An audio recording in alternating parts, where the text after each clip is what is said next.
They say evil doesn't always wear a uniform. Sometimes it hides behind glasses, a typewriter, and the sound of a ticking clock. For 15 years after the fall of the Third Reich, one of its architects walked free, unnoticed, untouched. He'd changed his name, grown a mustache, and moved halfway across the world. His neighbors saw a polite man who rode the bus to work and read the evening paper. They had no idea he was the reason millions never came home. Adolf Eichmann, the man who turned genocide into paperwork. He didn't fire the guns or drop the gas pellets. He organized the trains. He calculated capacity, how many people could fit in a cattle car, how long the journey to Auschwitz would take, how to make sure every seat was filled. He was the clerk of mass murder, the secretary of evil. When Nazi Germany collapsed in 1945, chaos swallowed Europe. Cities in ruins, millions displaced, thousands of war criminals blending into the flood of refugees.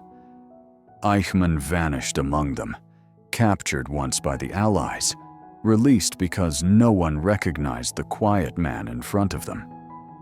By 1950, he had escaped through secret Catholic networks, the so-called rat lines, carrying Red Cross papers under a false name. Ricardo Clement. He boarded a ship from Genoa bound for Buenos Aires. Behind him, a continent still counting its dead. Ahead, a new life in a country that welcomed men like him. For the world, Eichmann was a ghost. A rumor whispered among survivors who remembered his name from the documents read at Nuremberg. But the past has a way of finding those who think they've escaped it. And 15 years later, when the knock came at his door, history would finally answer for the man who tried to erase himself. To understand how Adolf Eichmann became the architect of industrialized murder, you have to go back to Vienna, 1938. When Hitler's armies marched into Austria, Eichmann saw his chance. He wasn't a general or a soldier. He was a clerk, ambitious, obedient, invisible. But in the Nazi system, obedience was a talent worth rewarding. Eichmann joined the SOS long before the war began. He was smart, organized, and utterly loyal. In Vienna, he was given a simple task: handle the Jewish question. That phrase, cold, bureaucratic, would define his life. He created an office that processed emigration for Jewish citizens. Forms, signatures, fees, all designed to strip people of their homes before they fled. To the Nazi leadership, it was efficient. To Eichmann, it was a blueprint.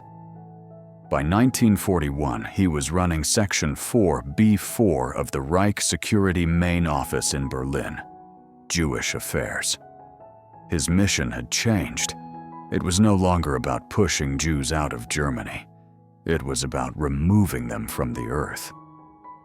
Eichmann became the logistical brain behind the final solution. He didn't build the camps.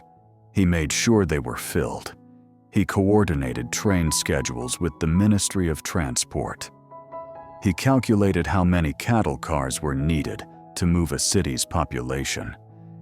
He reported to Himmler and Heydrich, the architects of annihilation, and he delivered results. At the Wannsee Conference in January 1942, senior Nazis gathered to plan the extermination of Europe's Jews. Eichmann was there, not as a policymaker, but as the man who would make it happen. He took notes. He turned genocide into a timetable. When questioned years later, Eichmann said he never hated anyone. He claimed he was just following orders. But those orders bore his handwriting, his calculations, his signature.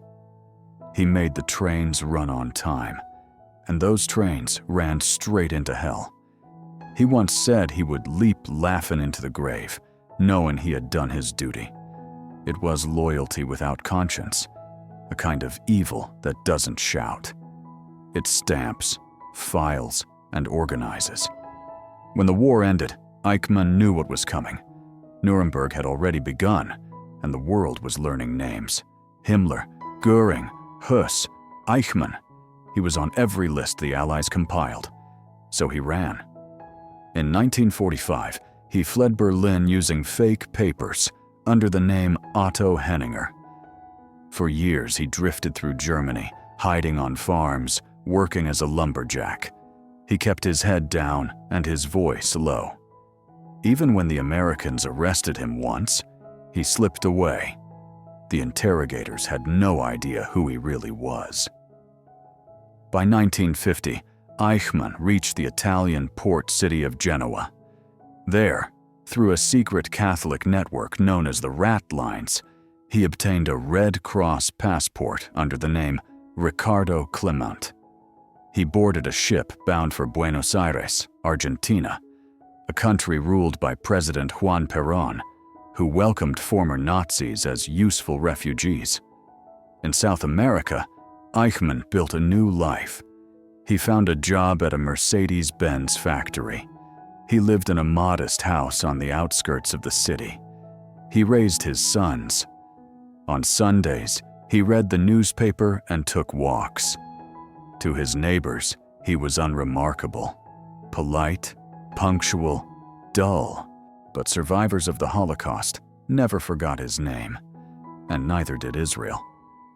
In 1957, a German prosecutor received a tip. A man named Clement bragged to friends about his life in the SS. Soon after, the Mossad, Israel's secret intelligence service, began watching him. For 2 years, agents mapped his routine: the bus routes, the evening walks, the factory shifts. Then, on May 11, 1960, they struck. As Eichmann stepped off his bus, a black car pulled up. A voice whispered in Spanish, "Un momento, señor." He was grabbed, forced inside, and blindfolded. By the time he realized what was happening, they were already gone. For 9 days, agents hid him in a safe house, pretending he was an injured pilot. Then they smuggled him aboard an El Al flight to Tel Aviv, sedated, disguised, and shackled. 15 years after vanishing into history, Adolf Eichmann had been found. The man who once managed death from behind a desk was about to face the world, this time in a glass box. Jerusalem, 1961. Inside a packed courtroom, a man sits alone in a bulletproof glass booth. He wears a cheap gray suit, round glasses, and the blank expression of a clerk at work. It's Adolf Eichmann, the first major Nazi, tried not by victors of war, but by the victims themselves. For the first time, Holocaust survivors speak publicly about what they saw. Their voices fill the room with stories of trains, ghettos, and names read from lists he signed. Eichmann never raises his voice. He writes notes, adjusts his tie, and repeats the same line again and again. "I was following orders." The prosecutors read his memos, orders written in his own hand. They play recordings, display timetables, reveal documents stamped with his initials. He cannot deny them. When asked if he feels remorse, he says only, "To obey was my duty." Outside the courtroom, crowds gather every morning. Some come seeking justice. Others simply want to see the man who proved that evil doesn't always scream. Sometimes, it signs forms in triplicate.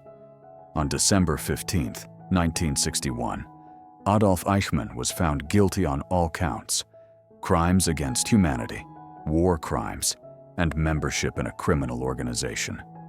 His appeal was rejected. At midnight on June 1, 1962, he was hanged at Ramla prison. His body was cremated, his ashes scattered in the Mediterranean, so no country could ever claim him. The trial changed the world. It forced a new generation to look at evil not as madness, but as obedience without thought. Philosopher Hannah Arendt called it the banality of evil, the idea that ordinary people can commit extraordinary crimes when they stop asking why. Eichmann's story isn't just about the Holocaust. It's about the danger of quiet men doing monstrous things because someone told them to.